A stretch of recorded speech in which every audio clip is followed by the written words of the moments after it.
Before the Civil War swept through Alabama, there existed a plantation where the natural order of human relationships had been corrupted beyond recognition. Court documents sealed for 90 years speak of a woman who orchestrated something so profoundly disturbing that 3 separate judges refused to allow the testimony to be recorded in full. The few surviving fragments mention unnatural breeding practices, forced unions between blood relations, and a systematic program that violated every moral boundary known to civilized society.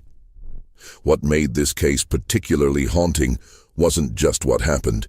It was who orchestrated it, and how she convinced an entire community to look the other way for nearly 2 decades. The details that follow come from recently unsealed depositions, plantation ledgers marked with coded entries, and testimonies so disturbing that the court reporter added a personal note calling them the darkest revelations I have witnessed in 30 years of service.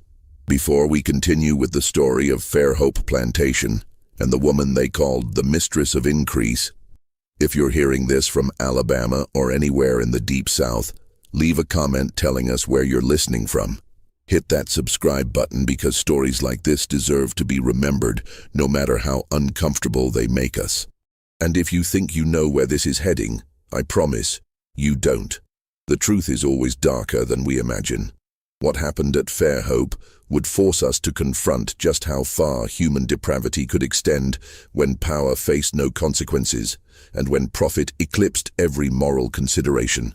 Fairhope Plantation sat on 1,200 acres of prime cotton land in Wilcox County, Alabama, where the Alabama River curved through soil so rich it turned black after rain.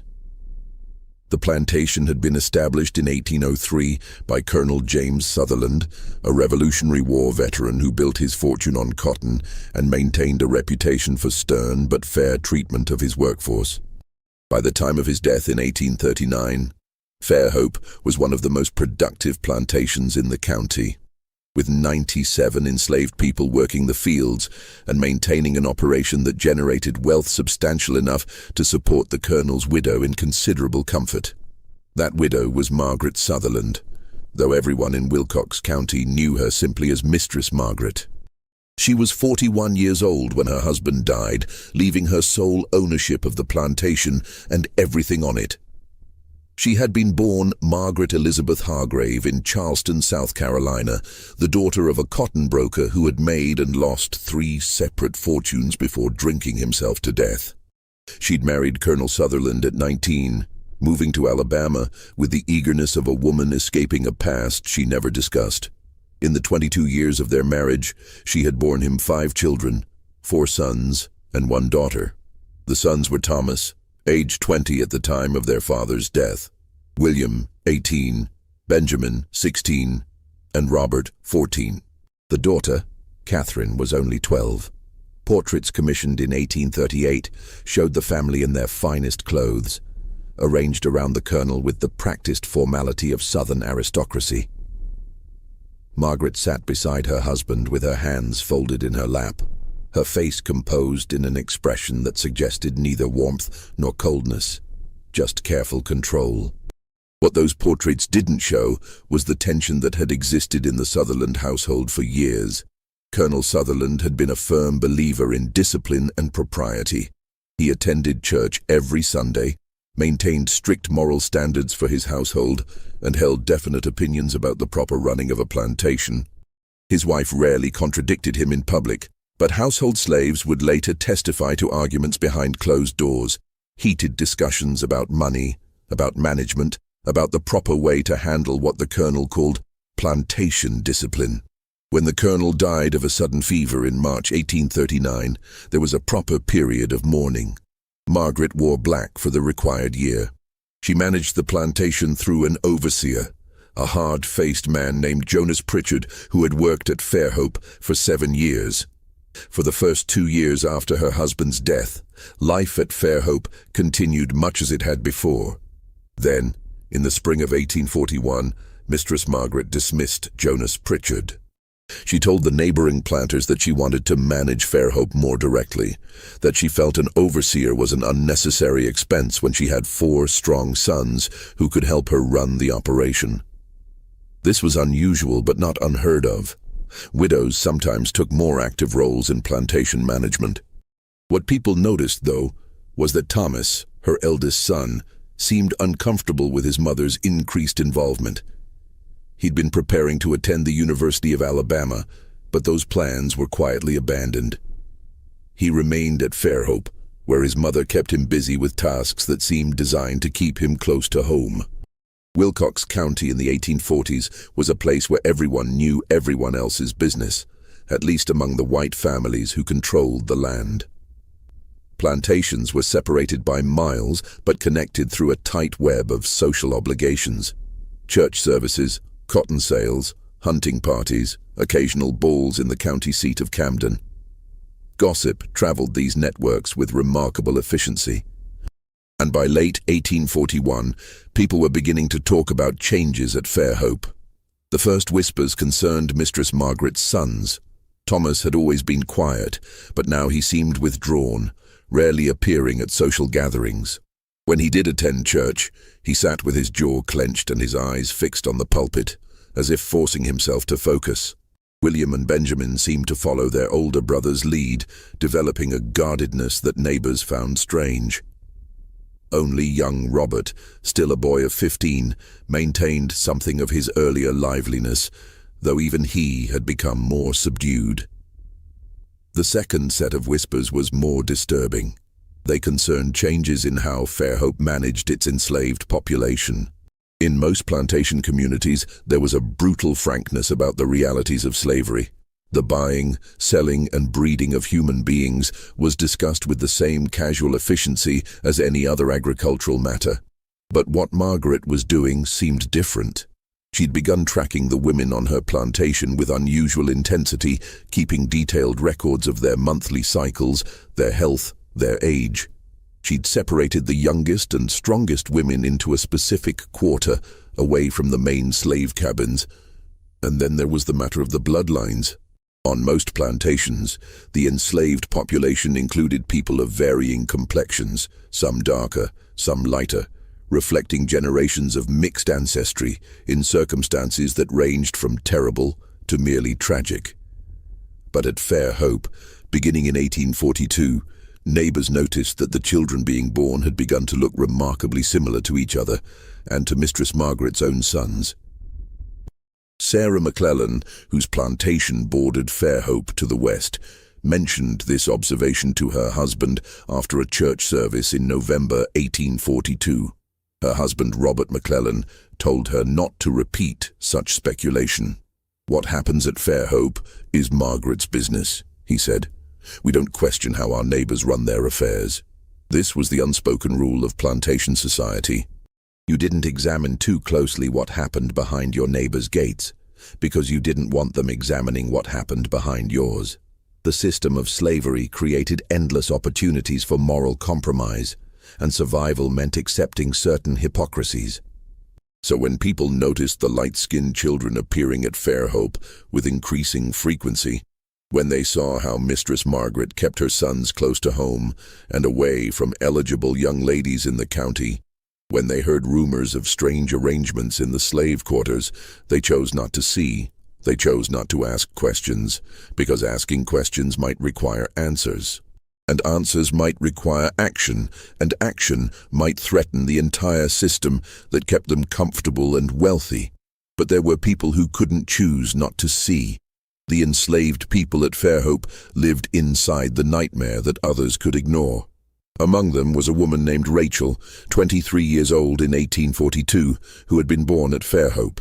Rachel worked in the main house as a domestic servant, which meant she saw things that field workers didn't. She saw how Mistress Margaret watched her sons with an intensity that went beyond maternal affection.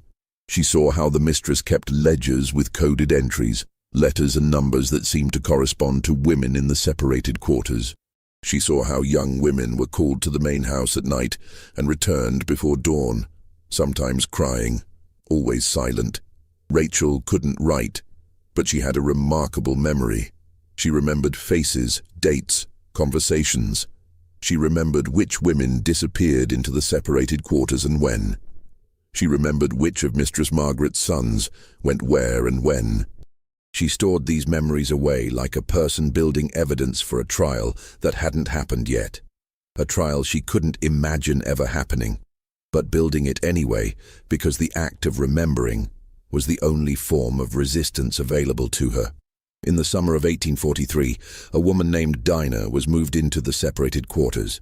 She was 19, tall and strong from fieldwork, with skin the color of polished walnut.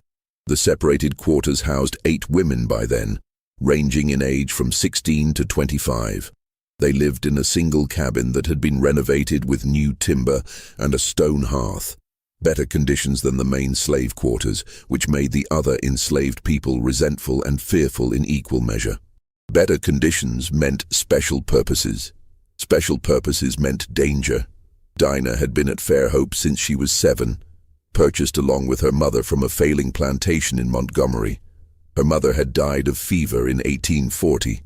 Dinah had no family left, which made her vulnerable in ways that even other enslaved people recognized. There was no one to protest if something happened to her. No one whose grief might cause complications. When Dinah was moved to the separated quarters, she asked Rachel what it meant.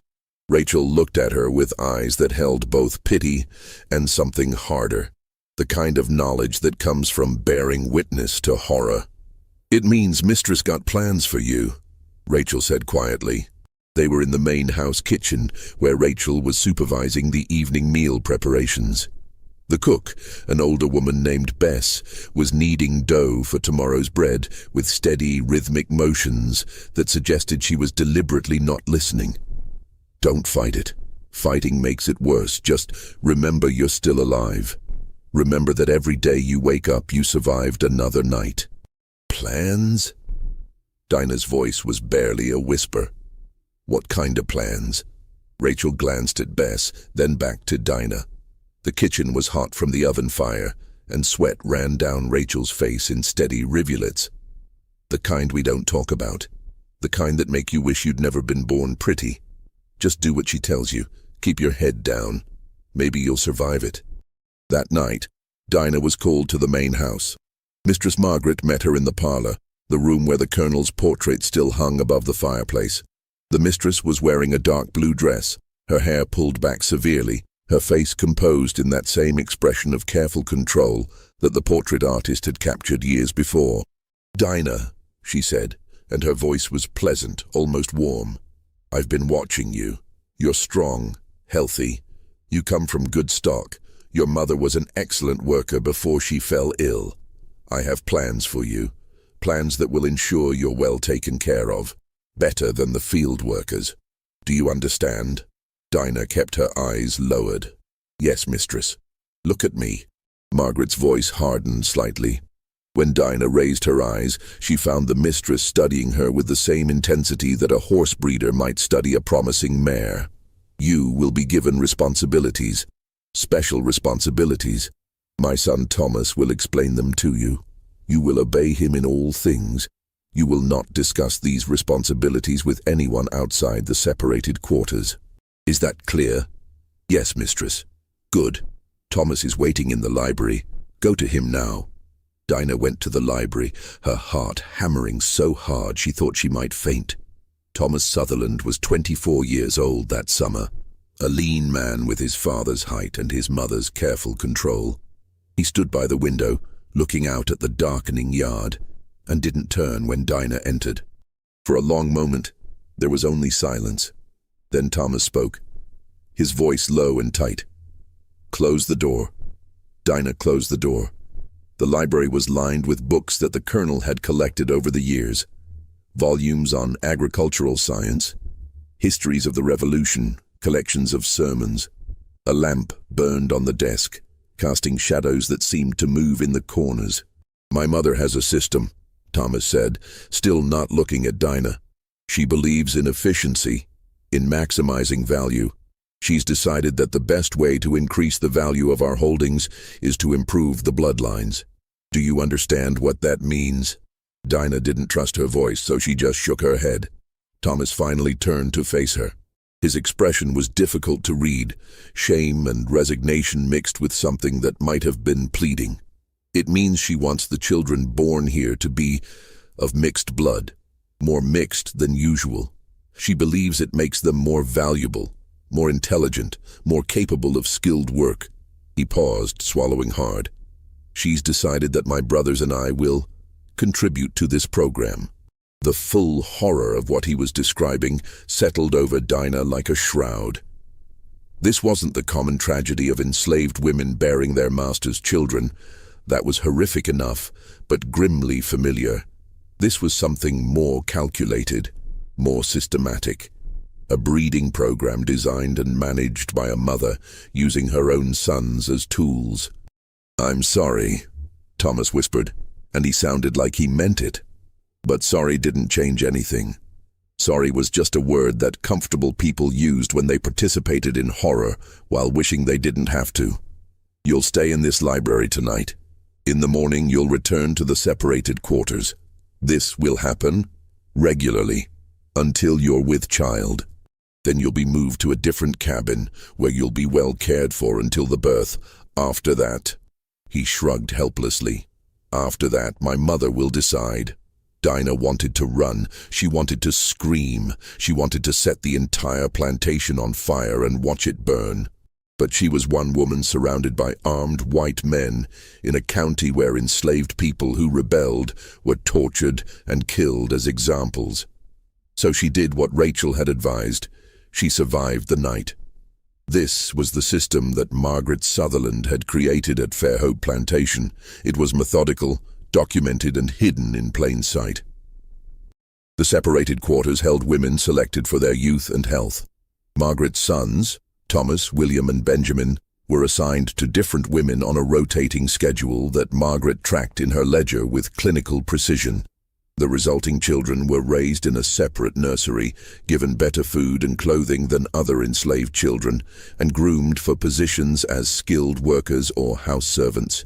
To the outside world, Fairhope appeared successful and well-managed. Cotton production remained strong. The enslaved population grew steadily, not through purchase, which required capital, but through what plantation owners euphemistically called natural increase. When neighboring planters complimented Margaret on her management skills, she accepted their praise with gracious modesty. What made this system particularly insidious was how it corrupted everyone it touched. The enslaved women who were forced into the separated quarters had no choice and bore the full weight of the trauma.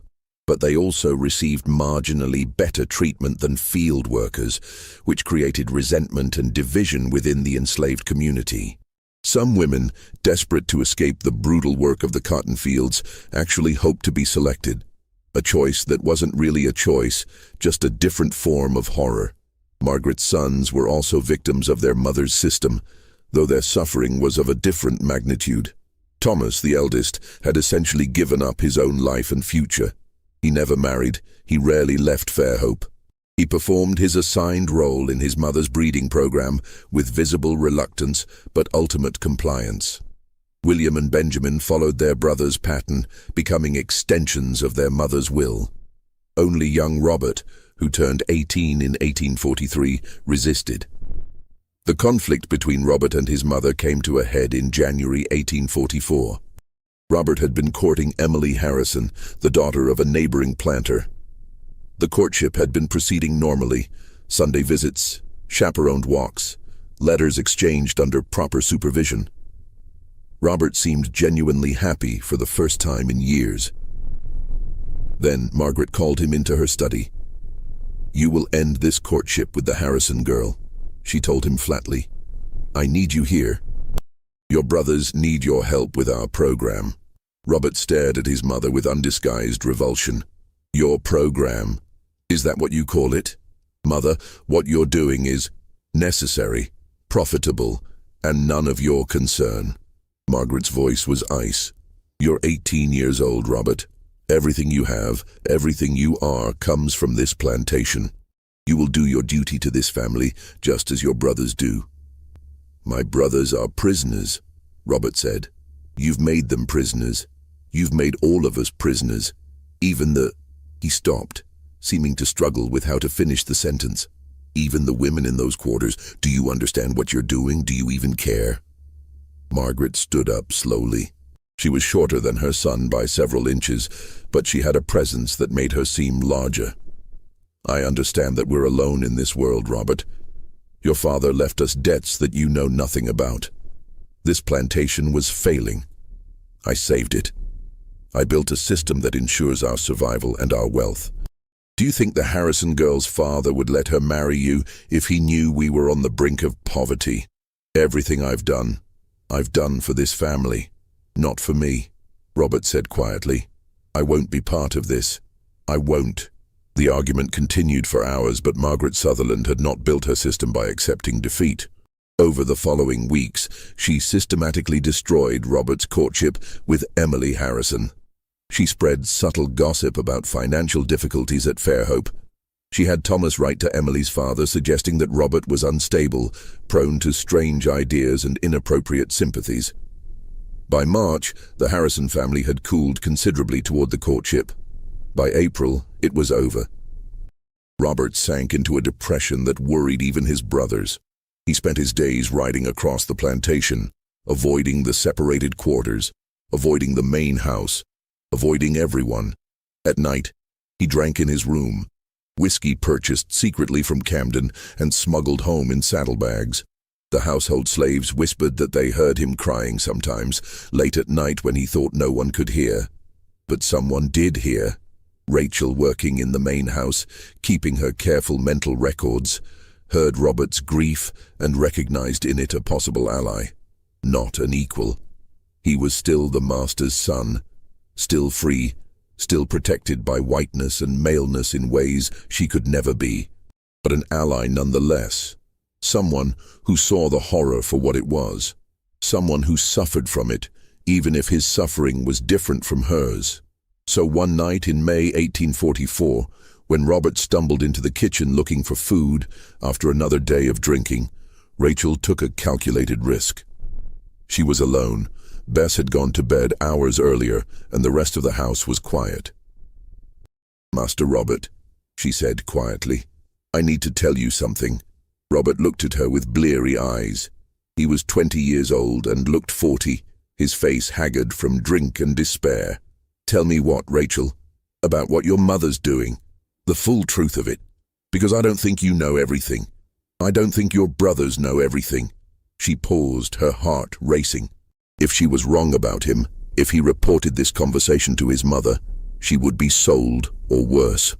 She's keeping records, detailed records, not just of when things happen, but of the children, who their fathers are.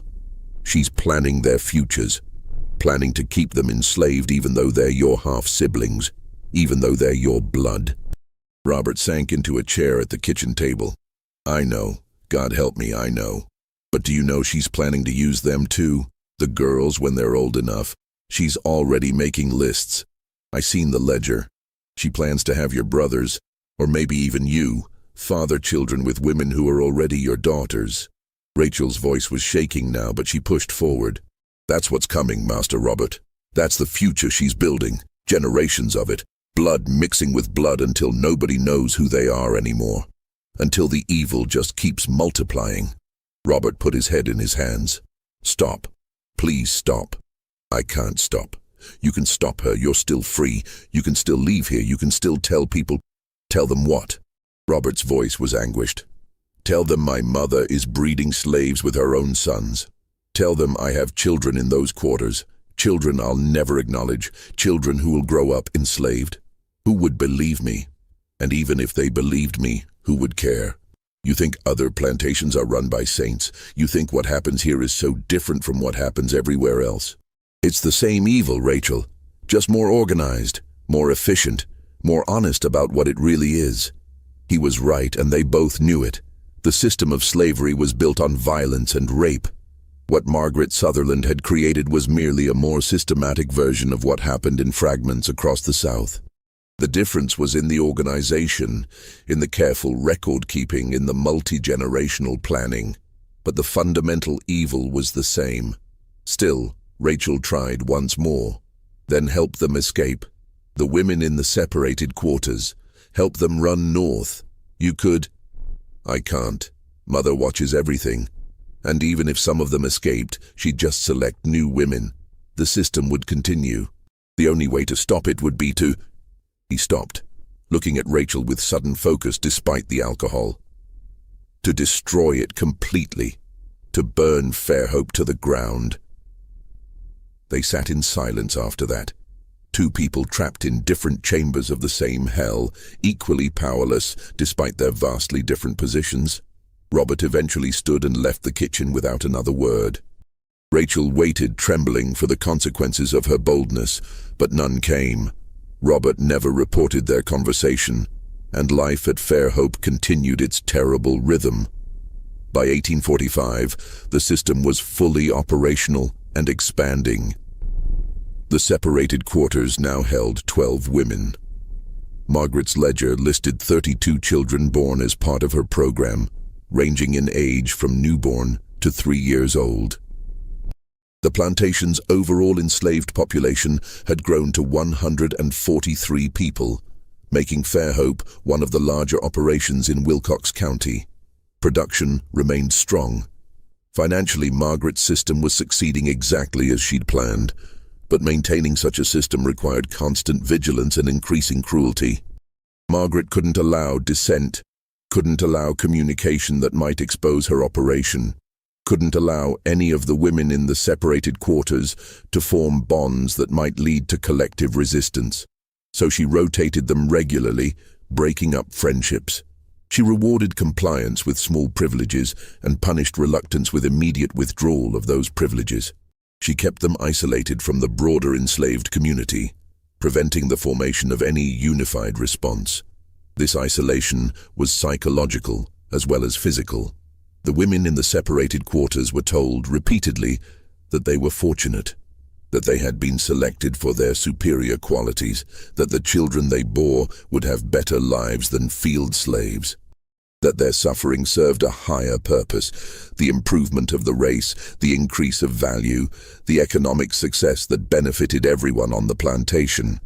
Margaret sold this narrative with conviction, and some of the women, desperate for meaning in their trauma, began to believe it, but not all of them. Dinah, now 21 and mother to a 2-year-old boy whose father was Thomas Sutherland, had never accepted Margaret's narrative. She had learned to perform compliance while maintaining a core of resistance in her mind. She was also, though she didn't know it yet, pregnant again, this time by William Sutherland, following Margaret's rotation system. On a September evening in 1845, when Dinah returned to the separated quarters after another night in the main house, she found Rachel waiting outside the cabin.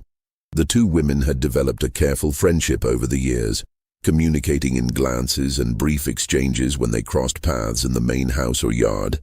"I'm leaving," Rachel said without preamble, her voice barely above a whisper. "Found a way north, someone who can help. I wanted to tell you before I go." Dinah felt her heart lurch, half hope, half terror. "When?" "Tomorrow night. New moon. Darkness enough to get to the river." Rachel reached out and squeezed Dinah's hand briefly. "I wanted to ask you to come, but you got a child. Makes running harder and you're pregnant again," Dinah finished. "I know, been sick the past 3 mornings. She felt tears burning her eyes. "Go, Rachel, run far and fast, and when you get north, if you can, tell somebody. Tell them what happens here, tell them everything." Rachel nodded. "I will, I promise you I will. And Dinah, survive, just survive. Things can't stay like this forever. World's changing. War might be coming. Just survive until things change." They embraced briefly, 2 women holding each other in the darkness, and then Rachel disappeared into the shadows. The next morning, Mistress Margaret discovered her most trusted house servant was missing. The reaction was swift and terrible. Margaret sent her sons and 2 hired men into the woods with dogs. They tracked Rachel for 3 days, finally catching her 15 miles north of Fairhope, hidden in a hollow tree near the Tombigbee River. What happened to Rachel after they brought her back became another one of Fairhope's silences. The official record showed that she was sold to a trader heading to New Orleans, but enslaved people at Fairhope whispered darker possibilities. That she'd been punished so severely she died, that she'd been buried in an unmarked grave in the woods, that Margaret Sutherland had made an example of her that was too terrible to speak about openly. Dinah never learned the truth. She only knew that Rachel was gone and that her promise to tell somebody what happened at Fairhope had died with her escape attempt. The failed escape had consequences beyond Rachel's fate. Margaret tightened security throughout the plantation. She hired additional overseers, men with hard faces and ready whips who patrolled the quarters at night. She instituted a pass system, making it impossible for enslaved people to move between areas of the plantation without written permission, and she reminded everyone at Fairhope, in ways both subtle and explicit, what happened to people who tried to leave or who helped others leave. The tightened security made life harder for everyone, but barely slowed Margaret's breeding program.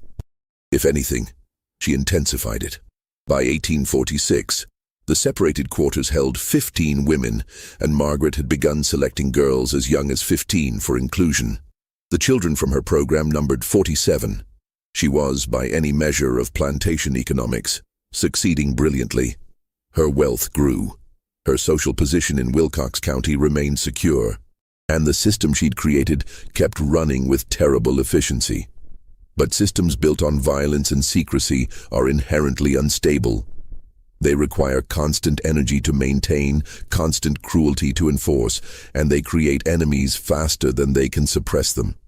By 1847, Margaret Sutherland had made enemies of her own sons, of the women she enslaved, and of the growing number of enslaved men at Fairhope who watched the separated quarters with helpless rage. She'd built something monstrous, and monsters always devour their creators eventually. Just when we thought we'd seen the full extent of Margaret Sutherland's carefully constructed nightmare, the system she created at Fairhope began revealing even darker layers.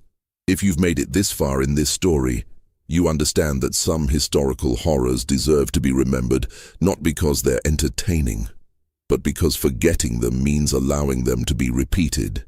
Share this video with someone who needs to understand how unchecked power corrupts. Absolutely. Hit that like button to help more people discover these hidden chapters of history, and subscribe so you never miss the dark truths that conventional history books often skip. Because what happened next at Fairhope Plantation would test the very limits of human endurance and expose the inevitable collapse that comes when evil builds its house on sand. The truth is patient, but it always emerges. In April 1847, a traveling minister arrived in Wilcox County. His name was Reverend Joshua Hayes, a Presbyterian preacher from Connecticut who had been traveling through the South for 2 years, conducting revivals and preaching the gospel to both white and black congregations where permitted. Reverend Hayes was 53 years old, gray-haired and thin, with the kind of intensity in his eyes that comes from genuine religious conviction rather than performance. He was also, though he didn't advertise it openly in Alabama, a believer that slavery was incompatible with Christian principles. Margaret Sutherland invited Reverend Hayes to conduct services at Fairhope, as was customary when a respected minister passed through the area. She made the invitation partly from genuine religious observance. She attended church regularly and considered herself a moral woman, and partly from social obligation. Refusing to host a traveling minister would have raised questions among her neighbors. Reverend Hayes arrived at Fairhope on a Sunday morning in late April. He conducted services in the Plantation Chapel, a simple wooden building that the colonel had constructed years earlier. The white family sat in the front pews. Behind them, in a gallery built for the purpose, sat the enslaved people of Fairhope, those who were permitted to attend, which was perhaps half the total population. As Reverend Hayes preached about righteousness and judgment, about the accountability that all people would face before God, about how no system built on injustice could stand forever, he noticed something strange. The woman who owned Fairhope, Mistress Margaret, listened with an expression of serene agreement. but her son sitting beside her looked increasingly uncomfortable. And in the gallery, several young women watched him with expressions that seemed to plead for something beyond salvation. They looked haunted in a way that went beyond the normal grief of enslavement. They looked like people who had witnessed horrors that exceeded even the considerable horrors of their situation. After the service, Margaret invited Reverend Hayes to dinner. It was a formal meal, served by enslaved people in the dining room, where the Colonel's portrait still presided over the table. The conversation was pleasant and proper. Margaret spoke about her late husband, about the challenges of managing a plantation alone, about her pride in her son's help with the operation. Thomas, William, and Benjamin contributed little to the conversation, answering direct questions with brief responses and otherwise staying silent. Robert wasn't there. He'd left Fairhope 3 weeks earlier, according to his mother's explanation, to visit relatives in Mobile. Margaret mentioned this casually, as if his absence was routine and unremarkable. But Reverend Hayes noticed how Thomas flinched slightly when his younger brother was mentioned, and how Margaret's voice hardened almost imperceptibly when she spoke Robert's name. After dinner, as was customary, Reverend Hayes was offered the opportunity to conduct an informal prayer service for the enslaved people of the plantation. Margaret gave her permission with gracious condescension, and one of the enslaved men led the minister to the larger of the slave quarters. Not the separated quarters, Hayes noted, but a different set of cabins closer to the fields. About 40 people gathered as dusk settled over the plantation. They sang hymns, their voices rising in harmonies that carried pain and hope in equal measure. Reverend Hayes preached briefly about perseverance and faith, and then, as he always did, he invited people to speak their troubles aloud if they wished, promising that prayer could ease all burdens. For a long time, no one spoke. Then an older man named Solomon stood up. He was perhaps 60 years old, his hair white, his back bent from decades of field work. "Reverend," Solomon said carefully, "what do you say about a place where the sins are so deep that even speaking them aloud feels like more sin? Where the evil has gone on so long it's become normal? Where people know what's happening but turn away because looking at it directly would burn their eyes?" Reverend Hayes studied the old man carefully. "I'd say that evil thrives in silence, Solomon. That bearing witness is sometimes the only resistance available to the powerless, and that God sees everything, even what men try to hide." Solomon nodded slowly. Then he sat down without saying anything more. But a young woman in the back, Hayes didn't learn her name, stood up next.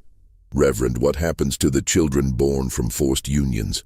Are they blessed or cursed? Are they innocent, or do they carry the sin of how they were made?" Hayes felt the weight of the question, the theological and moral complexity it contained. "Children are always innocent," he said firmly. "Always. Whatever circumstances brought them into this world, they bear no guilt for it. God knows each child, knows their suffering, knows their worth." He paused. "But those who force such unions, those who treat human beings as breeding stock, those who corrupt the natural bonds between parent and child for profit, they will answer for it. Before men, if possible. Before God, certainly." The young woman sat down. No one else spoke after that. But Hayes felt something in the gathering, a tension, a secret, a shared knowledge of something too terrible to speak aloud, even in the relative safety of this informal service. He made a mental note to investigate further if the opportunity arose. The opportunity came the next morning. Hayes was preparing to leave Fairhope when Thomas Sutherland approached him near the stables. Thomas looked terrible, hollow-eyed and pale, moving with the careful deliberation of someone barely holding themselves together. "Reverend Hayes," Thomas said quietly, glancing around to ensure they were alone. "I need to speak with you privately, not here, somewhere away from the plantation. Can you meet me in Camden tomorrow, at the courthouse? I'll be there at noon." Hayes studied the young man carefully. "Are you in danger, son?" Thomas laughed bitterly. "We're all in danger, Reverend. Some of us just recognize it more clearly than others. Will you meet me?" "I will." Thomas nodded and walked away without another word, his shoulders hunched as if carrying an invisible weight. The next day, Reverend Hayes waited at the Wilcox County Courthouse in Camden. It was a Tuesday, and the courthouse square was busy with people conducting weekly business: merchants, farmers, lawyers, and enslaved people running errands for their owners. At precisely noon, Thomas Sutherland arrived, looking even worse than he had the day before. "Thank you for coming," Thomas said. They walked away from the courthouse to a less crowded area near the river. Thomas kept glancing around, nervous and agitated. "Reverend, I need to confess something. Not to you as a minister exactly, but to you as a witness. Someone who might remember and who might someday testify to what I'm going to tell you." "I'm listening, son." And Thomas told him everything. He described his mother's system in clinical detail: the selected women, the breeding program, the careful record-keeping, the children born of planned unions between Margaret's sons and the enslaved women. He explained how it had started small after his father's death and grown into something massive and methodical. He confessed his own participation, his shame, his inability to stop it despite his revulsion. "My youngest brother Robert refused," Thomas said, his voice breaking. "He refused to participate. He tried to leave. Mother wouldn't let him. They argued for months. Finally, 3 weeks ago, Robert..." He stopped, swallowing hard. "Robert killed himself, hanged himself in his bedroom. Mother found him. She cut him down and told everyone he'd gone to Mobile. We buried him at night in the woods, unmarked grave, like he was something shameful. Because to her, his refusal was shameful. His death was proof that he was weak." Reverend Hayes felt sick. "Thomas, you need to go to the authorities. You need to..." "Need to what?" Thomas's voice was sharp. "Report my mother for breeding slaves. That's not illegal, Reverend. It's good business. Report her for forcing her sons to participate. There's no law against that either. She hasn't broken any laws. She's just taken the existing laws to their logical conclusion. The system protects her. The system is her. Then you need to leave. Get away from Fairhope. Start a new life somewhere else." "I can't. She controls everything, all the money, all the property. I have nothing except what she gives me. And besides..." Thomas looked out at the river, his face twisted with anguish. "Besides, those children are my responsibility. My sons and daughters. If I leave, who protects them? Who ensures they're treated well? If I abandon them, aren't I just adding another sin to all the others?" Reverend Hayes had no answer for that. The moral complexity was staggering. Thomas was both victim and perpetrator, both prisoner and accomplice, both father and enslaver. He was trapped in a web that his mother had woven using the raw materials of slavery itself, and there was no clean way out. Any path forward involved more sin, more suffering, more impossible choices. "What do you want me to do, Thomas?" "Remember. Just remember. Write it down if you can, somewhere safe. Because this system, it can't last forever. Someday, maybe after I'm dead, maybe after everyone at Fairhope is dead, someone will ask what happened here, and I want there to be a record, a witness. Someone who knew the truth and wrote it down." Thomas reached into his jacket and pulled out a small leather-bound journal. "This is my diary from the last 6 years. Everything is in here. Take it, hide it. Don't show it to anyone while Mother's alive. She'd destroy it and probably hurt whoever has it. But keep it safe, for the future, for the accounting that must come eventually." Reverend Hayes took the journal with trembling hands. "Thomas, I'll do what you ask, but I'm also going to pray for you, for a way out, for salvation in this life, not just the next." Thomas smiled sadly. "Pray all you want, Reverend, but God seems pretty quiet these days, at least where Fairhope Plantation is concerned." They parted after that. Reverend Hayes left Wilcox County the next day, carrying Thomas Sutherland's journal hidden in the bottom of his travel bag. He made copies of the most damning entries and deposited them with trusted colleagues in different cities, creating a distributed record of Fairhope's secrets. But he didn't go to the authorities. What could he report that would matter? What law had been broken that any court in Alabama would prosecute? Thomas was right. Margaret Sutherland had simply perfected the logic of a system that was already legal and widely accepted. Life at Fairhope continued. The breeding program expanded. By 1850, the separated quarters held 18 women. The children from Margaret's program numbered 73. Thomas, William, and Benjamin continued their roles in their mother's system, their resistance long since crushed into numb compliance.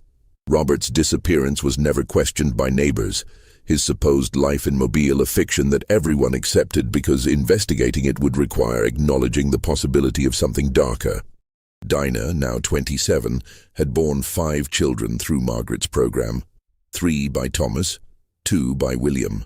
She had learned to survive by separating her mind from her body during the nights in the main house, by focusing on her children during the days, by maintaining a core of self that her enslavers could never quite touch despite their violations. She was also, though she didn't know it yet, teaching that resistance to her children, showing them through example that survival itself was a form of defiance. But survival alone wasn't enough. The women in the separated quarters had begun, very carefully and very secretly, to communicate among themselves, despite Margaret's efforts to keep them isolated. They developed codes, songs with double meanings, ways of arranging laundry to signal messages, brief exchanges during rare moments of unsupervised contact. They weren't planning rebellion exactly. They were too pragmatic for that. But they were building something, a network, a collective memory, a foundation for future resistance if the opportunity ever arose. That opportunity came from an unexpected direction, the growing national crisis over slavery itself. By 1855, the entire South was caught up in increasingly bitter conflicts over slavery's expansion into new territories. The Kansas-Nebraska Act had turned the territories into battlegrounds. Violence was spreading.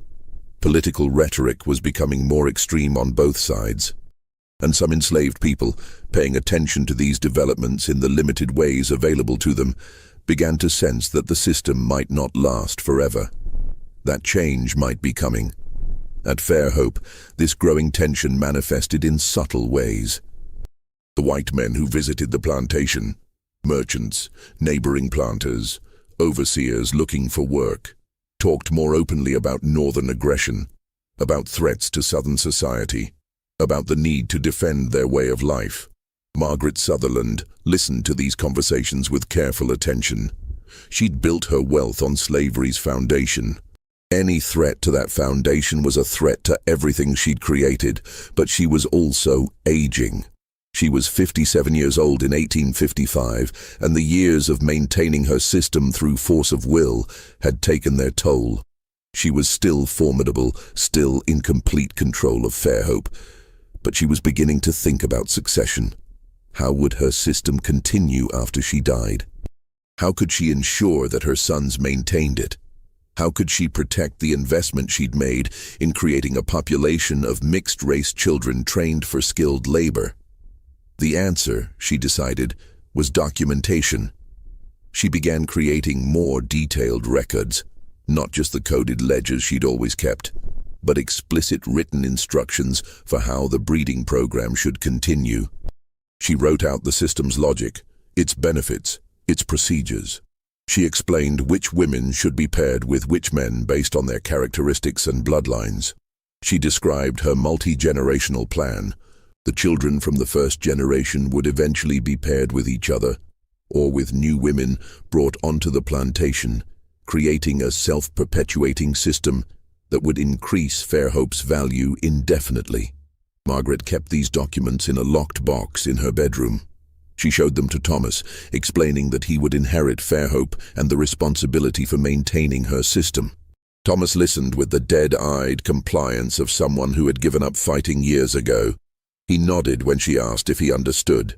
He promised to continue her work, and he hated himself more completely than he ever had before. But someone else saw those documents. A woman named Hannah, who had been selected for the separated quarters in 1853 at age 16, worked sometimes as a house servant when Margaret needed extra help.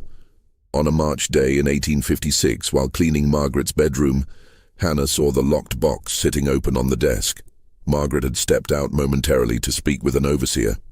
Hannah couldn't read well, but she could read well enough to understand what she was looking at. Instructions for breeding, plans for generations of enslavement, her own name and the names of her friends in the separated quarters, listed with notes about their characteristics and reproductive potential. Hannah didn't take the documents. That would have been noticed immediately. Instead, she did something cleverer. She remembered. She memorized as much as she could in the brief moments before Margaret returned, and that night she shared what she'd learned with the other women in the separated quarters. The knowledge of Margaret's written plans changed something fundamental in those women. Before, they'd known the system existed, but seeing its multi-generational scope written out explicitly, seeing themselves and their children reduced to breeding stock with calculated futures, crystallized their rage in a new way. They began making plans of their own. The plans were modest and practical. They couldn't escape, security was too tight, and most of them had children they wouldn't abandon. They couldn't rebel openly. The consequences would be swift and fatal. But they could resist in small ways. They could slow down production. They could teach their children to read despite the prohibition. They could maintain their humanity despite every effort to reduce them to mere reproductive capacity. And they could wait for an opportunity. That opportunity came in 1861, when the war finally started. The attack on Fort Sumter in April sent shockwaves through Alabama. Men began enlisting in Confederate forces. The careful social order that had kept plantation society functioning began to fray. And at Fairhope, Margaret Sutherland faced her first serious challenge in 20 years. Her sons wanted to enlist. Thomas, William, and Benjamin came to their mother in May 1861 with a unified position. They wanted to fight for the Confederacy. It was, they argued, their duty as Southern men. It was what was expected. Everyone was enlisting. Staying home would be shameful. Margaret refused. She needed them at Fairhope to maintain the system. The breeding program couldn't function without them. The war wouldn't last long. Everyone said so. And when it ended, their service to the family would have been more valuable than their service to the Confederacy. The argument that followed was the most serious challenge to Margaret's authority since Robert's rebellion 15 years earlier. This time, though, Thomas had his brother's support. They were done. The war offered an escape, a purpose beyond the nightmare their mother had created. They would enlist whether she permitted it or not. Faced with this ultimatum, Margaret made a calculation. She could force them to stay, but forced compliance was increasingly difficult to maintain as her sons aged and her own strength waned. Better to let them enlist with her blessing and maintain some influence over them than to have them leave in rebellion. So she agreed, but with conditions. They would return to Fairhope regularly. They would maintain their responsibilities to their children, and they would ensure that the system continued after the war. Thomas, William, and Benjamin agreed to her conditions. In June 1861, all three enlisted in the 10th Alabama Infantry Regiment. They left Fairhope for military service, and for the first time in over 20 years, Margaret Sutherland's system lost its central components. The separated quarters still existed. The women were still there. The children were still being raised according to Margaret's plans. But the men whose participation was essential to the breeding program were gone. Margaret hired overseers to maintain discipline and tried to continue the system using other means, but it wasn't the same. The overseers she hired didn't have the investment in the program that her sons had. They were brutal and efficient, but they lacked the complex emotional investment that had made her sons such effective tools. The system began to deteriorate, and the women in the separated quarters noticed. They noticed the reduced supervision. They noticed Margaret's increasing frustration and desperation.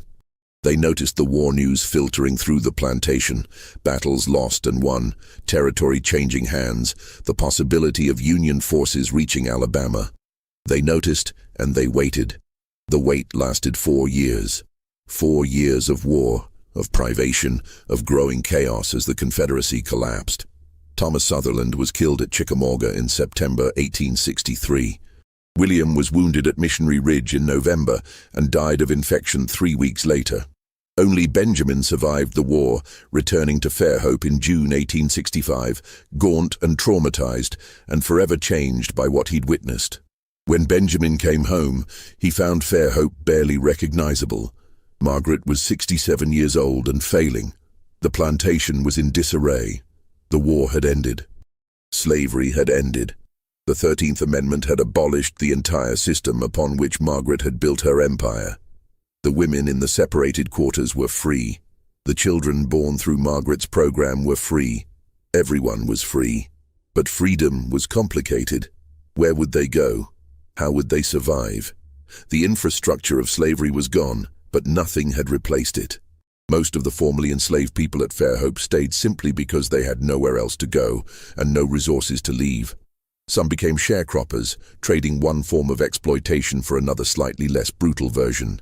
Some left for nearby cities, seeking whatever work they could find. A few headed north, chasing rumors of better opportunities. Dinah stayed. She was 42 years old with 5 surviving children, ranging in age from 8 to 20. She had no education, no money, no connections beyond Fairhope. She became a sharecropper on land she'd once been forced to work as a slave, cultivating cotton for a share of profits that never quite materialized. But she was free to leave if she wanted. She had her children with her. She could make decisions about her own life, and she could finally speak.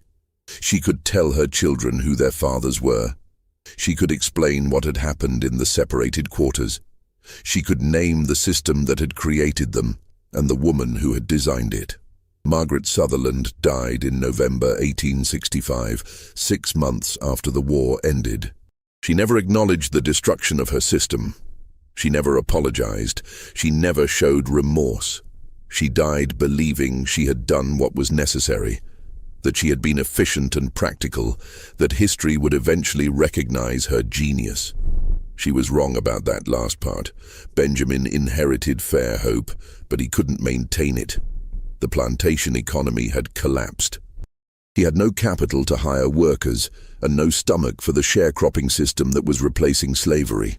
In 1867, he sold Fairhope to a northern speculator for a fraction of its former value. The buyer subdivided the land and sold parcels to various purchasers, including, ironically, several formerly enslaved families who had saved enough to buy small plots. Benjamin moved to New Orleans, where he died of yellow fever in 1869. He never married. He never spoke publicly about what had happened at Fairhope. The shame consumed him as thoroughly as it had consumed Robert years earlier, just more slowly. The story might have ended there, buried with the people who lived it, except for 3 things. First, Thomas Sutherland's diary still existed. Reverend Joshua Hayes had kept it safe as promised. After his death in 1871, his papers were donated to a Presbyterian seminary library, where they sat largely unexamined for decades. Second, the formerly enslaved people who had lived through Margaret's system remembered. They told their children. They told their grandchildren. The stories were passed down through families as cautionary tales, as evidence of what humans could do to each other, as testimony that needed preserving even when official records remained silent. Third, some of Margaret's own records survived. When Fairhope was sold, boxes of documents were stored in a Camden warehouse. They sat there, forgotten, through Reconstruction, through the Gilded Age, through the early 20th century. Then, in 1935, during the Great Depression, the warehouse was being cleared for demolition. A worker found the boxes and, recognizing their potential historical value, donated them to the Alabama Department of Archives and History. Among those documents were Margaret Sutherland's ledgers, her coded entries about the separated quarters, her instructions for maintaining the breeding program, her multi-generational plans for creating a self-perpetuating system of controlled reproduction. Everything Thomas had described to Reverend Hayes was there in Margaret's own handwriting, documented with the same careful efficiency she'd applied to everything. But what made these records particularly chilling was their clinical detachment. The way Margaret had reduced human beings to breeding pairs, assigned numerical values to children based on their parentage, and projected profits across generations as if she were planning crop rotations rather than engineering the systematic violation of dozens of women. When researchers discovered these documents in 1937, they immediately recognized their significance.